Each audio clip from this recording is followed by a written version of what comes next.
ಎಲ್ಲರಿಗೂ ನಮಸ್ಕಾರ. ಪಾಸ್ತಾ ಮಾಡೋಣ ಇವತ್ತು. ಒಂದು ಪಾತ್ರೆಗೆ 3 ಲೋಟ ನೀರು ಹಾಕ್ಬಿಟ್ಟು ಎಣ್ಣೆ ಉಪ್ಪು ಹಾಕಿ ಕುದಿಯಕ್ಕಿಡಿ. ನಂತರ 1 ಬೌಲ್ ಪಾಸ್ತಾನ ಅದರೊಳಗೆ ಹಾಕಿ ಅದನ್ನು ಬೇಯಿಸ್ಕೊಳ್ಳಿ. ಅದು ಬೇಯಿಸ್ದಾದ್ಮೇಲೆ ಅದನ್ನು ಸೈಡಿಗೆ ಬಸ್ತು ಪಕ್ಕಕ್ಕೆ ಇಟ್ಕೊಳ್ಳಿ. ನಂತರ ಒಂದು ಕಡಾಯಿಗೆ ಬೆಣ್ಣೆ ಹಾಕಿ, ನಾನಿಲ್ಲಿ ಗೋಧಿ ಹಿಟ್ಟು ತೊಗೊಂಡಿದ್ದೀನಿ. 2 ಚಮಚ ಗೋಧಿ ಹಿಟ್ಟನ್ನ ನೀಟಾಗಿ ಸ್ವಲ್ಪ ಫ್ರೈ ಮಾಡಿ ಅದಕ್ಕೆ ಹಾಲು ಹಾಕಿ ಗಂಟಿಲ್ಲದೆ ನೀಟಾಗಿ ಈ ಥರ ಬೇಯಿಸ್ಕೊಳ್ಳಿ. ನಂತರ ನೋಡಿ, ಈ ಅದಕ್ಕೆ ಬರಬೇಕಿದು.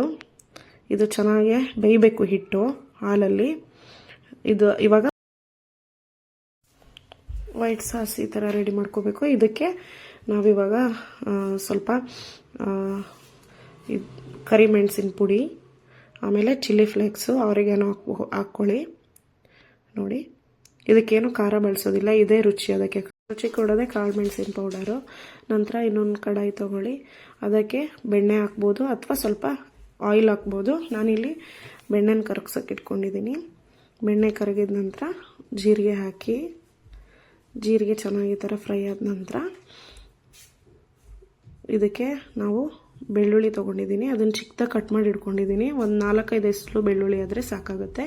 ಬೆಳ್ಳುಳ್ಳಿ ಹಾಕಿದ ನಂತರ ಇದು ಸ್ವಲ್ಪ ಹುರಿರಿ. ಬೆಳ್ಳುಳ್ಳಿ ಸ್ವಲ್ಪ ಫ್ರೈ ಆದ ನಂತರ ಇದಕ್ಕೆ ನಾವು ಇವಾಗ ನೋಡಿ ಈ ಥರ ಹುರ್ಕೋಬೇಕು. ಇದು ಹುರಿದಾದ ನಂತರ ಇದಕ್ಕೆ ನಾವು ಒಂದು ಆನಿಯನ್ನ ಕಟ್ ಮಾಡಿ ಈ ಥರ ಇಟ್ಟಿದ್ದೀನಿ. ಈರುಳ್ಳಿನ ಇದರಲ್ಲಿ ಹಾಕ್ಬಿಡಿ. ನಂತರ ಇದು ಚೆನ್ನಾಗಿ ಬಣ್ಣ ಬಿಟ್ಟ ನಂತರ ಫ್ರೈ ಮಾಡಿ, ಆಮೇಲೆ ಇದಕ್ಕೆ 1 ಸ್ಪೂನು ಜಿಂಜರ್ ಗಾರ್ಲಿಕ್ ಪೇಸ್ಟ್ ಹಾಕಿ, ಶುಂಠಿ ಬೆಳ್ಳುಳ್ಳಿ ಪೇಸ್ಟ್ನ. ಇದು ಹಸಿ ವಾಸನೆ ಹೋದ ನಂತರ ಬೀನ್ಸ್ ಹಾಕಿ, ಇಲ್ಲಿ ಒಂದು 1/2 ಬೌಲು ನಾನು ಬೀನ್ಸ್ ತೊಗೊಂಡಿದ್ದೀನಿ. ನಂತರ 1/2 ಬೌಲು ಕ್ಯಾರೆಟ್ ಹಾಕ್ತಿದ್ದೀನಿ.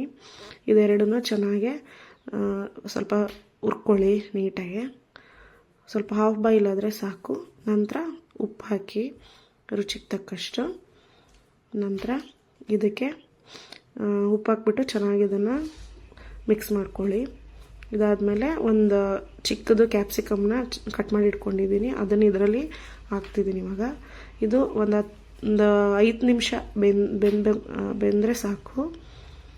ನಂತರ ಇದಕ್ಕೆ ನಾವು ವೈಟ್ ಸಾಸ್ನ ರೆಡಿ ಮಾಡ್ಕೊಂಡಿದ್ದೀವಲ್ಲ, ಅದನ್ನು ಇದಕ್ಕೆ ಸೇರಿಸ್ಬಿಡಿ. ಇವಾಗ ಬೇಕು ಅಂದರೆ ಸ್ವಲ್ಪ ನೀವು ಖಾರ ಜಾಸ್ತಿ ತಿಂತೀನಿ ಅಂದರೆ ಸ್ವಲ್ಪ ಖಾರ ಪುಡಿ ಆ್ಯಡ್ ಮಾಡ್ಕೋಬೋದು, ಅಥವಾ ಹಸಿಮೆಣ್ಸಿನ್ಕಾಯಿ ಪೇಸ್ಟ್ನ ಸ್ವಲ್ಪ ರುಬ್ಬಿಟ್ಟು ಹಾಕ್ಕೋಬೋದು.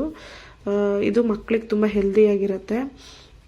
ನೋಡಿ, ಇದು ಸಾಸ್ ಹಾಕೊಂಬನೆ ಇದನ್ನು ಚೆನ್ನಾಗಿ ಸ್ವಲ್ಪ ಕುದಿ ಬರೋ ಥರ ಚೆನ್ನಾಗಿ ಬೇಯಿಸ್ಕೋಬೇಕು.